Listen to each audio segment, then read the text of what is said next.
Good Sambhala and good evening to you all. First and foremostly, with my sincere prostration, with due respect, humble submission, and unwavering devotion to the great Guru of Udayana in person, Honorable Jabji Namkhe Ningpo Rinpoche, Honorable the Venerable Khen Rinpoche, respected Venerable all Khenpos, Tulkus, Lopuns, and my dear Dharma brothers. Tonight, I, Phuntsho Samdrup Tamong from class 7, would like to say something on the topic, knowing the purpose of life, which I have compiled from some other sources. To begin with, when we talk about the purpose of life, based upon the different interests of the people, it may vary on an individual basis, but generally, it is the same for all of us, for which we actually strive throughout our whole lives. Although, according to the different viewpoints of the different people, the purpose of life seems to vary among individuals.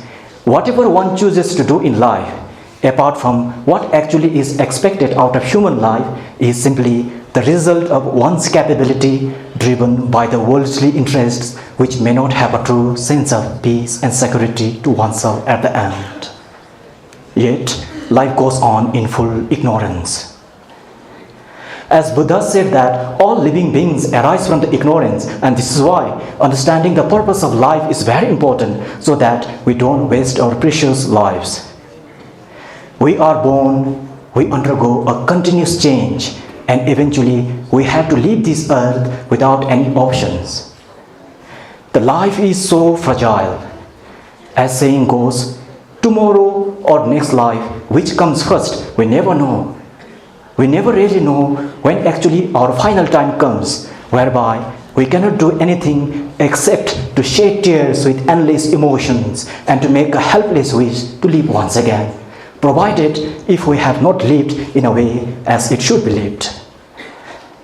Having said so, if we are living meaningfully, it is not at all to fear the death, which is, after all, inevitable. Rather, it is to remind ourselves time and again that we have to die one day, so that while we are still living, we make sure that the purpose of life always remains intact in our daily lives, despite being in this sophisticated era full of temptations. If we really try to realize, there is not even a single living being who is born just by chance. Every living being has the cause to be born in the particular realm in connection to its previous life's karma, which in detail is beyond our comprehension. So, when there is the cause to be born for every living being, don't you think that we also have the purpose to be fulfilled apart from all those worldly pursuits? Still then, people hardly understand this.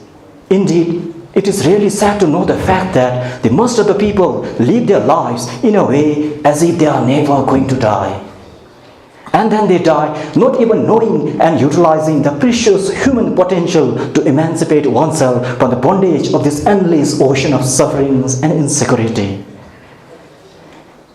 Normally, people are always busy with their daily living, trying to gain satisfaction from their respective work, which they consider as the purpose of their lives. For instance, an artist may aim to paint masterpieces that will live long after he's gone. A scientist may want to discover some laws, formulate a new theory, or invent a new machine. Likewise, a politician may wish to become a prime minister or a president. However, when you ask them why they aim such, they will reply that this achievement will give them a purpose in life and make them happy. So, it is obvious that whatever people do, their ultimate purpose is to have happiness in life. No one will do what they do if it is all but to give them sufferings.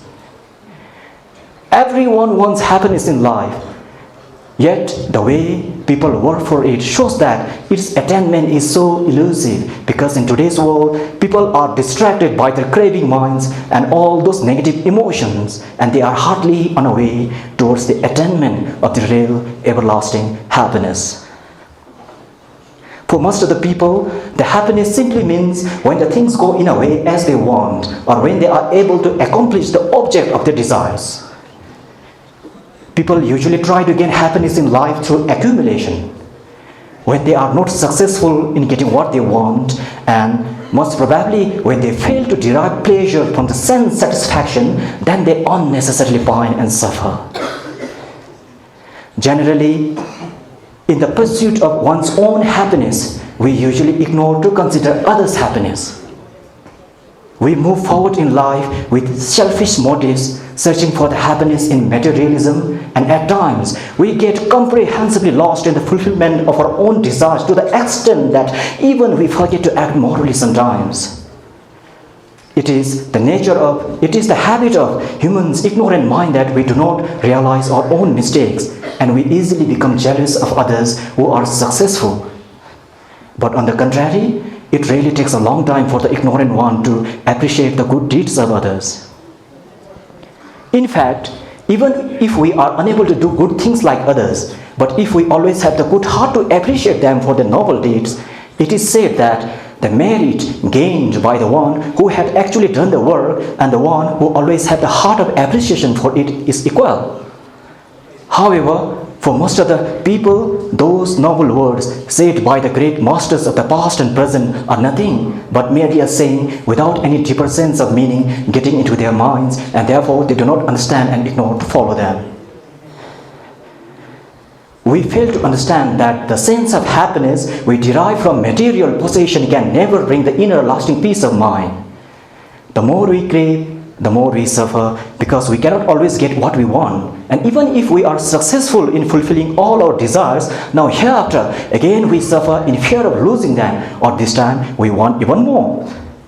So it is vital to comprehend that the happiness gained through the fulfillment of our desires can never last long. Rather, it adds on to more sufferings that finally destroy the inner peace of mind. If there are no desires, arrogance, anger or hatred, greed, jealousy, and all those unwholesome qualities or negative emotions in our minds, instead, if we always have the positive thoughts and qualities like compassion and loving kindness, then actually we can live our lives in a comprehensive, peaceful manner. Basically, apart from all the worldly pursuit, the essence and the main purpose of human life is to purify our minds from delusion and all those defilement of negative emotions of which we have been helpless victims since the time immemorial. And this is the main cause that makes us suffer time and again within the confinement of the cycle of birth and death. By simply reciting prayers but not having pure mind may not help us towards liberation until and unless we purify ourselves by wholeheartedly acting upon the words of the Buddha. Now, towards the end of my speech, I would like to make a sincere aspiration that may I and everyone here be of benefit to the precious Buddha Dharma and all sentient beings as much as possible. I also would like to sincerely aspire that may we all be able to aspire beyond aspiration.